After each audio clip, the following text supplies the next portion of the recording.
91, 92. I do. None of them were born, but I always believe you have to talk history, especially at a place like Youngstown State. So we did that all summer. When we go through camp, we're talking about the tradition, the history, the championships, the playoffs.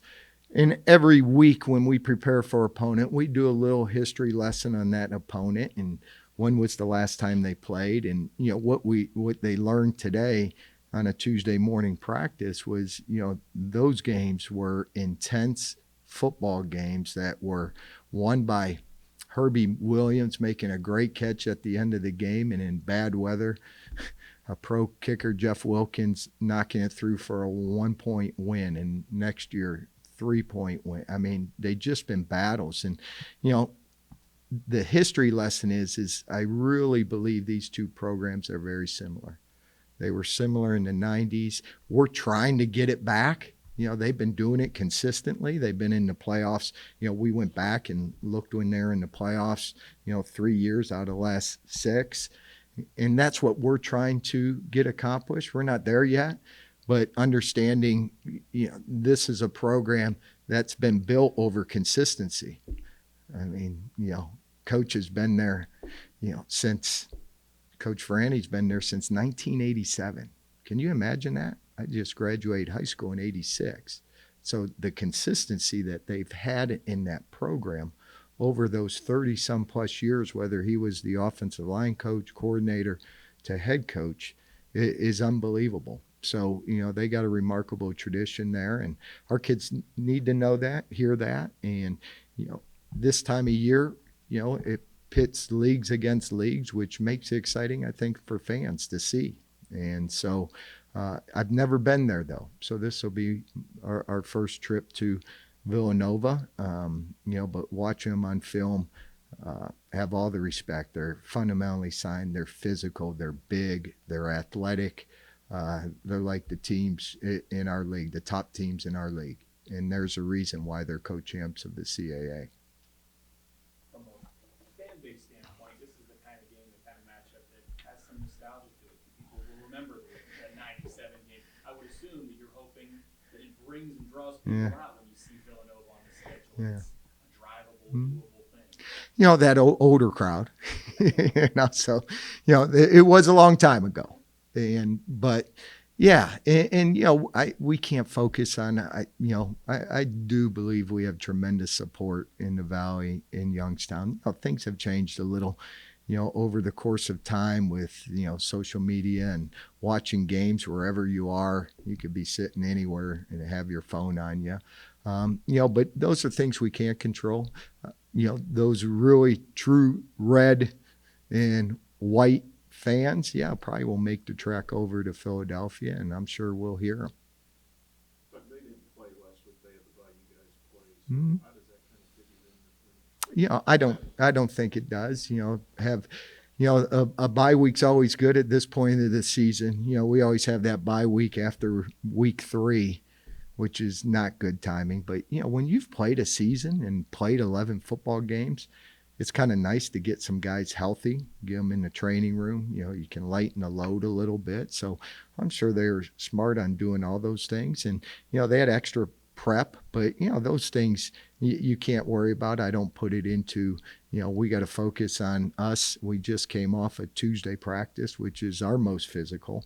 And now we got to make the corrections this afternoon, and we got to go out and have a great Wednesday practice. And, practice execution, we live on it. Practice execution becomes game reality, and that's what the game's going to come down to. Who can execute offensively, defensively, and special teams.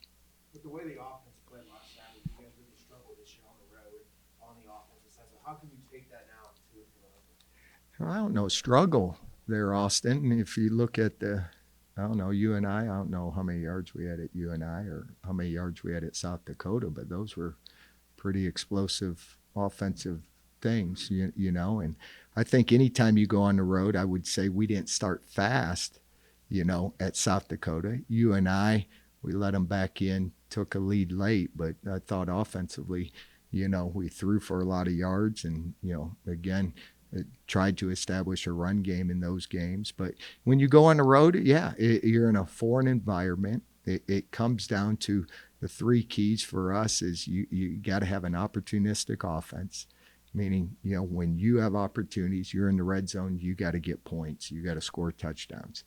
You get a turnover. Guess what? You got to get points. You got to get there. You get a 3 and out. You got to get points. You got to get touchdowns. It comes down to this time of year of having superior special teams, and that's an area I feel good in our kicking game.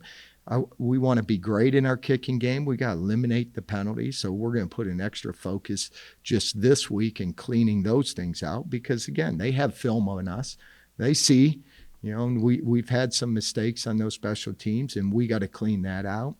And then just being relentless on defense. When you go on a road, you got to be relentless. I was proud of our defense against Indiana State, our last 2 road games, and against Murray State. And it starts with stopping the run against a team that really wants to establish the run, so the run fits, and just not letting our secondary get lulled to sleep that they hit their shots, which they do.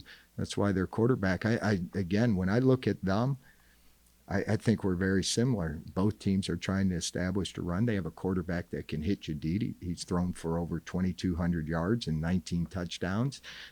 They do you put a lot of guys in the box, they're going to take their shots downfield. So when you go on the road, again, you just got to stay so focused. And we talk about that road focus.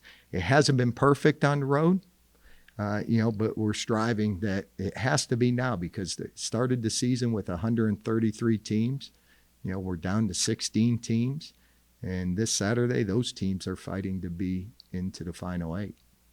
Last week we talked about how you guys got back to basics and fundamentals after, a long 11-game regular season.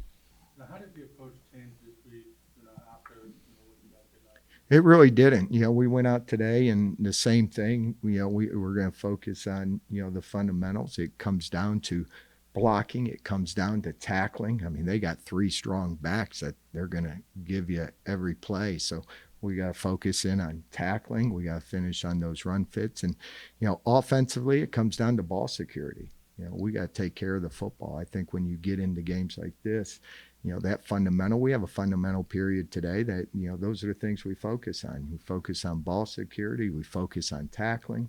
We focus on creating those turnovers. And at this time of year, the teams that can do that on a given Saturday probably have a better chance of winning football games. Pressure may not be the right word, but because it's one and done now, you're in the final 16. Is there more, whatever, I don't want to say pressure, but for lack of a better term, is there more pressure not only on the staff but the players a little bit? When we got off that plane against South Dakota, I thought there was tremendous pressure, and we talked about that with our kids. I've said it many times.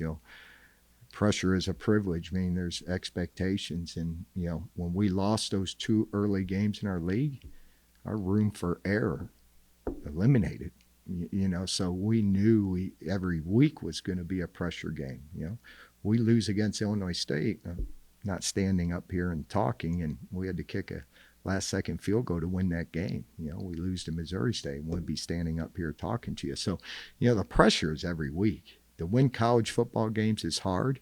Yeah, this time of year, guess what? The winner goes on, loser, season is over. But we can say the same in our league, that every week in our league, you lose a game, you're out. You're out. And we saw that with UNI at the end of the season. You saw that with Illinois State, and they didn't get in because of that. Fortunately for us, we were the last team in. We went biting, scratching, clawing to get in, and fortunately for us, we got in. So we got to make the most of that opportunity. Besides Benny, was everyone else good to go? Yeah, everyone practiced today, which is good. And you're always going to have dings, and you're nursing guys, especially the guys that just run through a wall 40 plays a game. Those things that you get to game 13. This is the 13th game. We played 12 games of physical football, and there's certain guys that are always at that point of attack. And we try to take care of those guys because I know You know, when the ball's placed at 12 o'clock, those guys go hard and they're going to be physical. But, you know, they got to recover. And, you know, we try to use this week and we limit the reps some of those guys get. But they got to go through practice. There's no one that misses practice and, you know, gets to play on Saturday. So those guys went through a practice today. It's just us managing our players right now.